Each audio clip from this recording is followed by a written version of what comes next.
शुरू करते हैं हम लोग आयुर्वेदा को सीखना देसी भाषा में। जैसे कि हम लोग इसके फर्स्ट पार्ट में देख चुके थे कि वात जो है होता क्या है। इसके बाद हम लोग ये भी देखे थे कि जिंदा इंसान में और मरा हुआ इंसान में फर्क क्या है। फिर हम देखे थे कि वात शब्द बना कैसे, उसका मतलब क्या होता है, वात क्या क्या करता है। इसके बाद हम लोग ये देखे थे कि ब्रीदिंग मैकेनिज्म में, मतलब सांस लेना और सांस छोड़ने में कैसे वात जो है हेल्प कर रहा था। ये भी देखे थे साहब कि बोलने में जो है वात आपका कैसे हेल्प कर रहा था। बहुत अच्छे से, बहुत लॉजिकली, बहुत साइंटिफिकली हम इस चीज को, इन सारे सवालों को जवाब हम लोग फर्स्ट पार्ट में देख चुके थे। आज हम लोग देखने वाले हैं कि वात का टोटल 5 प्रकार होता है ना। एक तरह का एवेंजर बोल सकते हो, जैसे कि एवेंजर होता था ना साहब मार्वल में, तो उसी तरह से समझो कि एक तरह का एवेंजर है।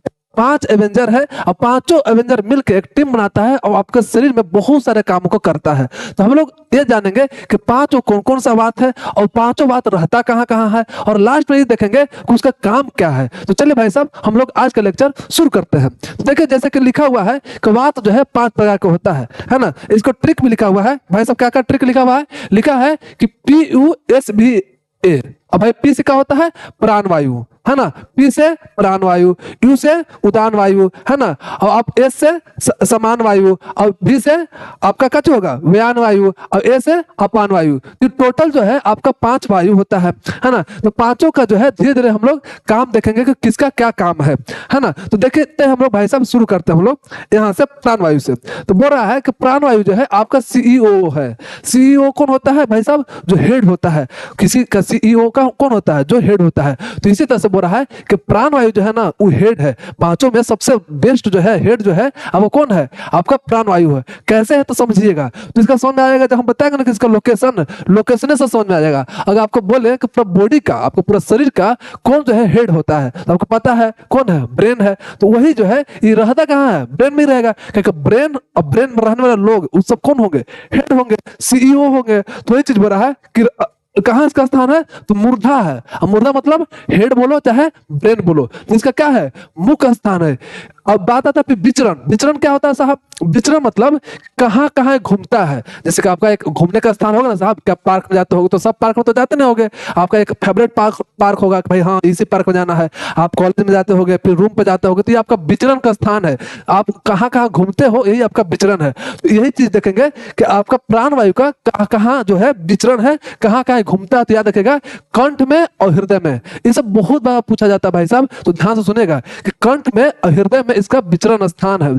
अब भाई साहब देखिए समझिएगा कि इसका विचरण स्थान कहाँ है? कंठ में और हृदय में। और इसका मुख्य काम क्या है? तो बोल रहा है कि बुद्धि, हृदय और इंद्रियों और चित्त का धारण करता है। देखिए अगर ब्रेन में आपके पास है तो ये बुद्धि कहाँ से आता है? दिमाग से आता है कि भाई हाँ टीचर को अति करना है, परेशान करना है, या दोस्त को परेशान करना है। बुद्धि कहाँ से आ रहा है? दिमाग से आ रहा है। और दिमाग में कौन है? प्राण वायु है ना। तो प्राण वायु का काम क्या होगा? बुद्धि से रिलेटेड होगा, हृदय से रिलेटेड होगा। हृदय जो है हार्टबीट जो है उसको कौन कंट्रोल करता है? आप करते हो क्या? कि भाई चलो आज धड़कते हैं, संडे को धड़केंगे नहीं, आप कंट्रोल तो नहीं कर रहे हो। तो कौन कंट्रोल कर रहा है? ब्रेन के आसपास कंट्रोल होता है। तो ये हृदय को आपका इसका क्या करता है? मुख्य काम करता है, हृदय पर काम करता है। फिर इसके इंद्रियां जो होता है, इंद्रिया का कंट्रोल कहाँ से होता है? आपका मस्तिष्क से होता है। तो देखो हर एक चीज के पीछे लॉजिक है, हर एक चीज के पीछे रीजन है। तो यही चीज समझा रहे हैं कि इंद्रियां जैसे आपका आंख, नाक, कान, ये सब कौन कंट्रोल कर रहा है? सब आप तो कंट्रोल नहीं करो, ये सब तो ब्रेन से कंट्रोल हो रहा है। आंख का काम तो बस देखना है, लेकिन किसको देख रहे हो और क्या देख रहे हो आपको कौन बता रहा है? ब्रेन ही तो बता रहा है ना। तो ब्रेन क्यों बता रहा है? क्योंकि वहां पे कौन है? वात है। और कौन सा वात है? प्राण वायु है। अब यहाँ पे इसका बाद चित्त का धारण। चित्त का धारण मतलब मन बोलते, चित्त मतलब मन बोला जाता है। तो चित्त का जो है धारण करता है। फिर बोलता है क्या? प्राण वायु क्या करता है? निगलने में हेल्प करता है। समझिएगा आगे पढ़ेंगे, कुछ को बाहर करने में हेल्प करता है। एक तरह का ऐसा कंट्रोलर है जो इनपुट करता है। इनपुट मतलब अंदर लेता है चीजों को। अब अंदर क्या लेता है? ये आपका भोजन के अंदर लेता है। तो याद रखेगा आहार प्रवेश बहुत ज्यादा इंपॉर्टेंट है। आहार प्रवेश मतलब कि भोजन को निगलने में हेल्प कौन करता है? प्राण वायु। ये बार बार पूछा जाता है, एग्जाम में पूछा जाएगा, आपको भाई में पूछा जाएगा, भाई बताओ जो हमारा खाना जब निगलते हैं, भोजन को निगलते हैं, तो उसमें कौन सा वायु जो है हेल्प करता है? तो बोलिएगा प्राण वायु। तो प्राण वायु क्या करता है? आहार का प्रवेश कराता है। इसके साथ साथ सुनेगा, इसके साथ साथ स्टीवन, स्टीवन मतलब स्टीवन बोलते हैं, तो इसको इसका मतलब होता है थूकना। जब थूकते हो ना तो प्राणवायु की हेल्प से थूकते हो। अगर बाई चांस मान लीजिए प्राणवायु अगर काम नहीं कर रहा है तो थूक भी नहीं पाओगे जैसे। फिर इसके बाद कुछ है चौथू, चौथू मतलब कि छींकना। जो छींक रहे हो वो कौन कंट्रोल कर रहा है? आपका वात, आपका प्राणवायु। इसके बाद ढकार, ये सब जितना भी है ये किसका कार्य है? आपका प्राणवायु का कार्य है, मतलब प्राणवायु का काम है। भाई ढकार कब लेना है वो प्राणवायु डिसाइड कर रहा है, छींकना कब है ये आपका प्राणवायु डिसाइड कर रहा है। इसके बाद बोल रहा है स्रोतस, जैसे कि हम लोग इसके पिछले लेक्चर में हम लोग देख चुके थे कि स्रोतस क्या होता है, ओवरऑल देखे थे।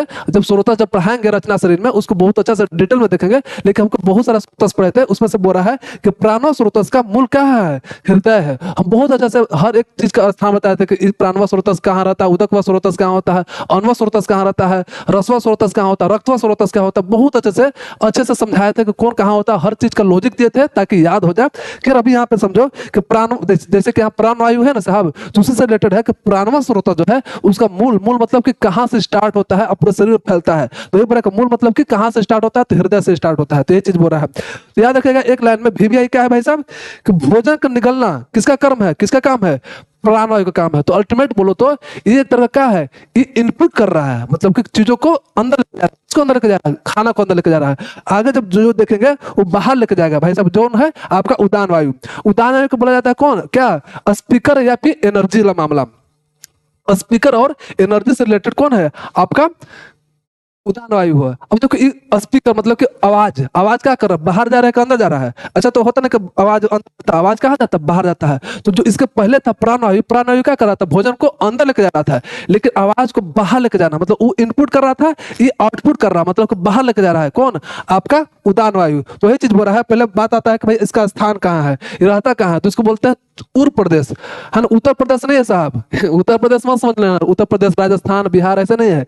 उत्तर प्रदेश, उत्तर प्रदेश मतलब चेस्ट के आसपास रहता है ना, चेस्ट के आसपास रहता है। अब विचरण कहाँ करता है, मतलब कि कहाँ कहाँ घूमता है, तो देखिएगा नासा में, नासा मतलब ऐसा मत सोचिए कि दारू पी के नासा कर रहा है, नहीं, नाक में घूमता है, फिर नाभि में और गला में, इसका विचरण स्थान है। और क्यों घूमता है इसके पीछे लॉजिक है। गला में क्यों घूम रहा है, क्योंकि आवाज हमको प्रोडक्शन करना है। आवाज कहाँ से हो रहा है, गले के आसपास तो हो रहा है साहब, है ना। तो वही चीज बोल रहा है कि इसका काम क्या है, तो देखिएगा इसका काम वाक प्रवृत्ति है। वाक प्रवृत्ति मतलब कि बोलना, बोलना जो है इसका मुख्य कार्य है, समझिएगा। अगर आपसे पूछा जाएगा, जो कि बार पूछा जाता है, वायु में पूछा जाता है कि कौन सा वायु जो है आपको बोलने में हेल्प करता है, तो याद रखिएगा कौन सा है, आपका उदान वायु है। इसके बाद देखिए साहब क्या लिखा हुआ है कि प्रयत्न ऊर्जा, मतलब कि आप किसी भी चीज का पाने का प्रयत्न करते हो, जो आपका इंटरनल ऊर्जा जो आता है, इंटरनल एनर्जी आता है, वो किसकी वजह से आता है, आपका उदान वायु से आता है। तो याद रखिएगा किसका काम, प्रयत्न ऊर्जा जो है आपका कौन हेल्प करता है, आपका उदान वायु करता है। इसके साथ साथ मेमोरी, आप बोलो तो यादाश्त।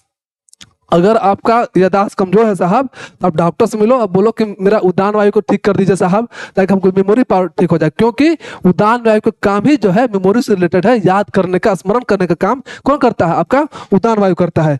इसके साथ साथ बोल रहे हैं क्या कि विशेष जो बता रहा है कि सुश्रुत जो है इसको बोले थे सर्वश्रेष्ठ वायु। जैसे कि हम लोग 5 वायु पढ़े वाले हैं, जिसमें से एक पढ़ लिए कोच आपका प्राण वायु पढ़ लिए, अब हम लोग उदान वायु पढ़ रहे हैं, हम लोग आगे धीरे धीरे पढ़ते जाएंगे। तो उसमें से 5 में से सुश्रुत बोले उदान वायु जो है ना बेस्ट है। अब बोलो कि भाई सब बेस्ट कैसे है, अब हमको समझाइए, लॉजिक दीजिए, है ना। ऐसे तो बोल के आगे तो बढ़ नहीं सकते हैं आप, हर चीज के पीछे लॉजिक देते हो, तो इसके पीछे लॉजिक दो तुम।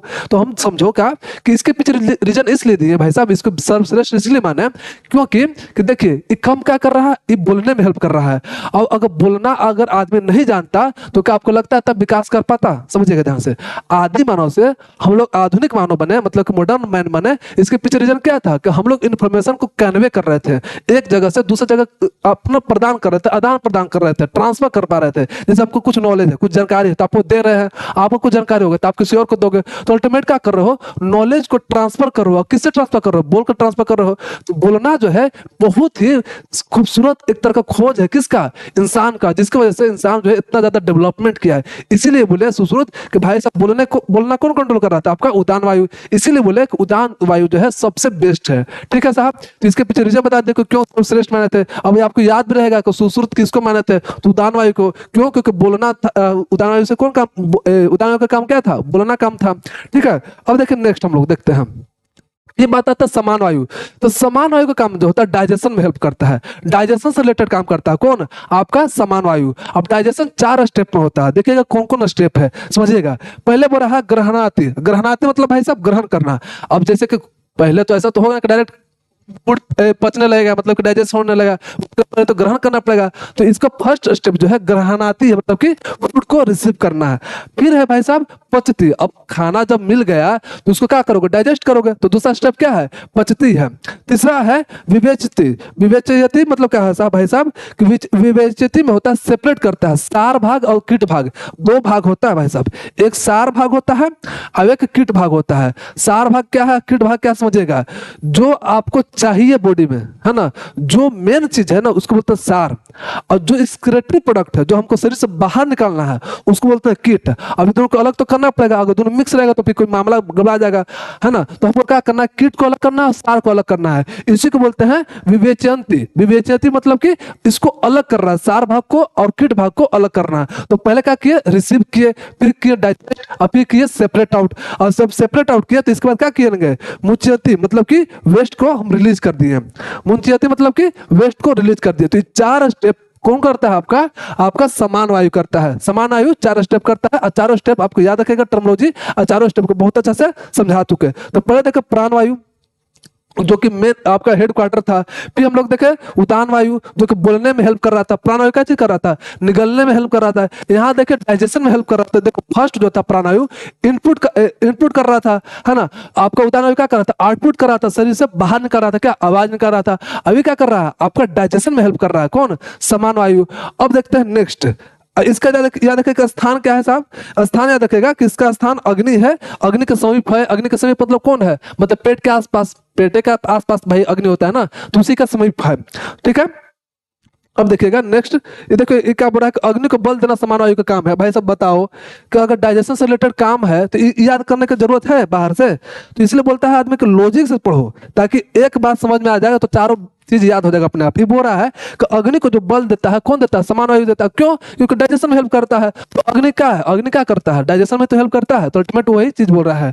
खैर नेक्स्ट देखते हैं हम लोग, नेक्स्ट क्या है, व्यान वायु। अब देखिए जैसे कि आप पढ़ लिए हैं कि सार भाग और कीट भाग अलग हो गया। अब सार भाग मतलब कि जो आपको चाहिए था, जो मेन प्रोडक्ट है जो आप बनाना चाहते थे, वो आपके बॉडी में बन गया, मतलब कि पेट में पहुंच गया। और पेट में पहुंचा तो आपको शरीर में हर जगह पहुंचाना होगा, हर जगह डिस्ट्रीब्यूट करना होगा। तो डिस्ट्रीब्यूटर तो होना चाहिए ना, डिस्ट्रीब्यूट भी तो करने वाला होना चाहिए। तो डिस्ट्रीब्यूटर कौन है, आपका व्यान वायु है। अब डिस्ट्रीब्यूटर कौन है भाई साहब, आपका व्यान वायु होता है। ये चीज बोल रहा है कि डिस्ट्रीब्यूटर है ना, जो कि सर्कुलेशन से पूरा बॉडी में क्या करेगा, आपको बांट देगा, कौन, किसको, सार भाग को।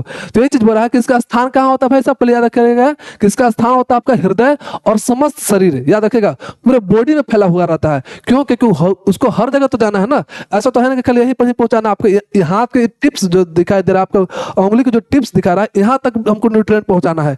इसीलिए बोल रहा है व्यान वायु जो है व्याप्त होता है। व्यान मतलब व्याप्त होता है, कहाँ, पूरे शरीर में व्याप्त होता है, पूरा शरीर में प्रेजेंट होता है, क्योंकि उसको हर जगह पहुंचाना होता है, डिस्ट्रीब्यूटर का काम करता है। तो ये बोला है कि ये हृदय में होता है और समस्त शरीर में होता है। अब बात आता है इसका गति कैसा है। अगर डिस्ट्रीब्यूटर है जो कि डिस्ट्रीब्यूट करता है, चीजों को लेकर जाता है, तो इसको स्लो होना चाहिए कि फास्ट होना चाहिए, आप समझिए, सोच के बताइए। लॉजिक है भाई साहब कि अगर कोई डिस्ट्रीब्यूटर है, पोस्टमैन है, तो पोस्टमैन धीरे धीरे जाएगा तो फिर मामला दिक्कत हो जाएगा ना। मान लो कि कोई मर गया और चिट्ठी लिख रहा है कि आपके पिताजी, या फिर ऐसा तो होना किसी को, लेकिन आपके पिताजी या फिर आपके कोई भी मर गए हैं। अब डिस्ट्रीब्यूटर आपका स्लो हो तो पता चला 1 महीना में पहुंचा रहा है, जब लाश उस जल गया। तो ऐसा तो होना चाहिए, हमको फास्ट चाहिए था। तो इसीलिए जो है इसका जो है गति क्या होता है, महाजव होता है। महाजव मतलब भाई साहब टर्मिनोलॉजी है। महाजव मतलब होता है सुपर फास्ट स्पीड, है ना, बुलेट ट्रेन के जैसा होता है। अब इसका मुख्य कार्य क्या होता है, देखो बताएं कि मुख्य कार्य, मूर्ख नहीं भाई साहब, मुख्य कार्य है। तो मूर्ख बोल दिया, मुख्य कार्य है ना। तो मुख्य कार्य जो होता है इसका क्या होता है बताए, हम इसका काम है डिस्ट्रीब्यूशन का। तो डिस्ट्रीब्यूशन का काम मतलब क्या करेगा, ब्लड सर्कुलेशन करेगा। क्योंकि ब्लड सर्कुलेशन से तो क्या होता है, डिस्ट्रीब्यूशन होता है। आपको भी पता है कि ब्लड सर्कुलेशन से क्या होता है, न्यूट्रिएंट हर एक सेल तक पहुंचता है। तो अब देखिए दूसरा काम इसका है निमेश उन्मेष। बात आता है कि निमेश उन्मेष होता क्या है, तो पलक जो रहा है ना ऊपर नीचे, तो कच्ची है, इसी को बोला जाता है निमेश उन्मेष, पलक का झपकना। तो एक तरह का क्या है, मूवमेंट है। अब मूवमेंट कौन करता है, वात करता है। और वात में भी कौन करता है, तो याद रखिएगा आपका व्यान वायु करता है। वात में भी कौन करता है, व्यान वायु करता है। फिर क्या कर रहा है जी, आपका गति में, प्रसारण में और आकुंचन में, आकुंचन मतलब कॉन्ट्रैक्शन में, इस सब जगह जो है आपका वात जो है काम करता है। वात में भी कौन, वात आपका व्यान वायु। तो व्यान वायु अल्टीमेट हम समझ पाए कि क्या है, एक तरह का डिस्ट्रीब्यूटर है। प्राण वायु क्या कर रहा था, आपका खाना को निगल रहा था, मतलब इनपुट कर रहा था। उदान वायु क्या कर रहा था, सांस को बाहर कर रहा था। दूसरी बात कि आपको बोलने में हेल्प कर रहा था कि कब आदमी बोलता है, जब आवाज बाहर जाता है तो उकार कर रहा था, आउटपुट कर रहा था। फिर हम लोग क्या पढ़े, हम लोग इसके पहले क्या था, देखो ध्यान से देखो क्या लिखा हुआ था। देखो यहाँ पे समान वायु, समान वायु क्या कर रहा था, डाइजेशन कर रहा था। फिर देखो यहाँ पे क्या लिखा हुआ है आपका व्यान वायु। व्यान वायु क्या किया, जब आपका समान वायु क्या किया, डाइजेशन किया। और डाइजेशन करने के बाद सार भाग जो बनाया तुमको पूरा शरीर में फैलाना था, तो शरीर में कौन फैलाएगा, आपको डिस्ट्रीब्यूटर। और डिस्ट्रीब्यूटर कौन है, आपका व्यान वायु। अब देखिए पूरा शरीर में आपका जो पहुंचना था, जो पहुंच गया, तो जो कीट भाग था, कीट भाग को क्या करना, आपको बाहर निकलना पड़ेगा, स्क्रेटरी प्रोडक्ट को बाहर निकलना पड़ेगा। यही आपका कौन काम करेगा, अपान वायु। अपान वायु को बोला जाता है स्क्रेटरी सिस्टम। सुनिएगा, तो देखिए एक कहानी के तौर पर सुनिएगा ना, देखिए कहानी के तौर पर एक इनपुट किया, खाना को लिया, एक सांस आवाज को बाहर किया, एक आपका डाइजेशन में हेल्प किया, एक आपका पूरा जो डाइजेस्टेड फूड है वो पूरा बॉडी पे फैला दिया, और चौथा जो हमको स्क्रेटरी प्रोडक्ट है उसको बाहर निकाल दिया। तो एक तरह का फ्लो है, एक तरह का कहानी है। इससे समझिएगा ना तो आपको बहुत अच्छे से याद रहेगा हमेशा के लिए। ये नहीं समझो कि अपान वायु अलग है, प्राण वायु अलग है, उदान वायु अलग है, ऐसा नहीं है। सब एक दूसरे से कनेक्टेड है ना। हर चीज के पीछे लॉजिक है। ऐसी आचार जो है चरक सुश्रुत ऐसी लिख नहीं दी है, नींद से उठे और बस लिख नहीं दिए।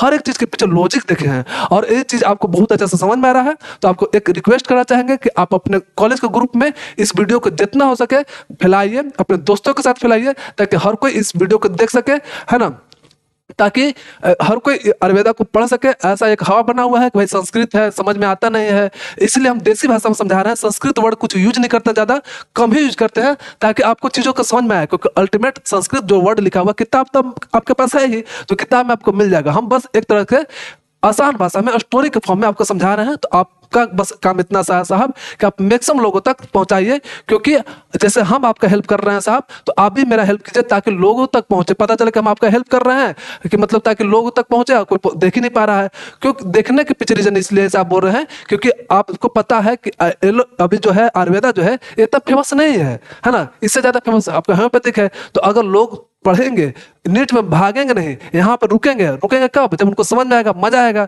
है ना। और जब मजा आएगा रुकेंगे, और जब रिसर्च करेंगे तो क्या होगा, हमारा फील्ड भी ग्रोथ करेगा। जब फील्ड हमारा ग्रोथ करेगा तो आपका हमारा सबका बेनिफिट होगा। इसीलिए अभी हम लोग इनिशियल फेज में है, शुरुआती दौर में है, इसलिए हम लोग को एक दूसरे के हेल्प करना चाहिए। हम मैक्सिमम लोगों तक इसको फैलाइए।